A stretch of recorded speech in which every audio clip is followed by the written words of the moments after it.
मुरादाबाद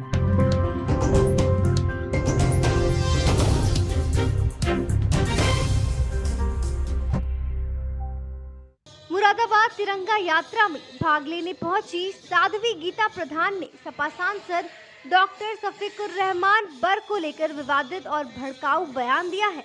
आपको बता दें कि साध्वी ने कहा कि सपा सांसद जैसे लोगों को देश से धक्का मारकर बाहर निकाल देना चाहिए। दरअसल आजादी के अमृत महोत्सव पर हाल ही में सपा सांसद का बयान सामने आया था, जिसमें उन्होंने कहा कि तिरंगा अपने घरों पर लगाना जरूरी नहीं है, इसका संविधान में भी कहीं कोई आदेश शामिल नहीं है। वहीं उनके इस बयान पर पूछे गए सवाल पर आज योगी सरकार से जुड़ी SC/ST आयोग की सदस्य साध्वी गीता प्रधान ने कहा, जो देश के राष्ट्रीय ध्वज का सम्मान नहीं करते उसे देश में रहने का कोई अधिकार नहीं है, उन्हें तो धक्के मारकर बाहर निकाल देना चाहिए।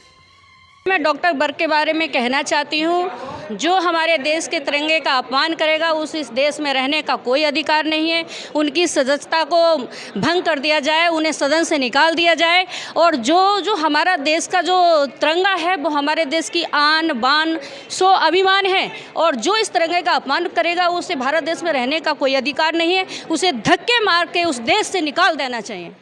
आज पूरे देश में युवा मोर्चे की बाइक रैली का आयोजन हुआ है, और ये बाइक रैली अभी थोड़ी देर में यहाँ से प्रारंभ होकर पूरे शहर में भ्रमण करेगी। उसके बाद रैली का समापन होगा। हम आज़ादी का 75वां महोत्सव मना रहे हैं, और पूरे देश में ये आज़ादी का 75वां महोत्सव मनाया जा रहा है, और युवाओं में बहुत जोश है। हमारे देश के तिरंगे की जो शान आन बान सो अभिमान आज युवाओं में आपको जोश देखने को मिल रहा है, और पूरे देश भगवा ही भगवा होने के लिए जा रहा है। 13 तारीख से लेकर 15 तारीख तक का माननीय मोदी जी का जो लक्ष्य है उस लक्ष्य को हम लोग प्राप्त करेंगे, और पूरा देश भगवा में हो जाएगा। आज हमारे देश की आन बान सो अभिमान सम्मान की बात है, और आज हम युवा मोर्चे की एक भव्य रैली का आयोजन है।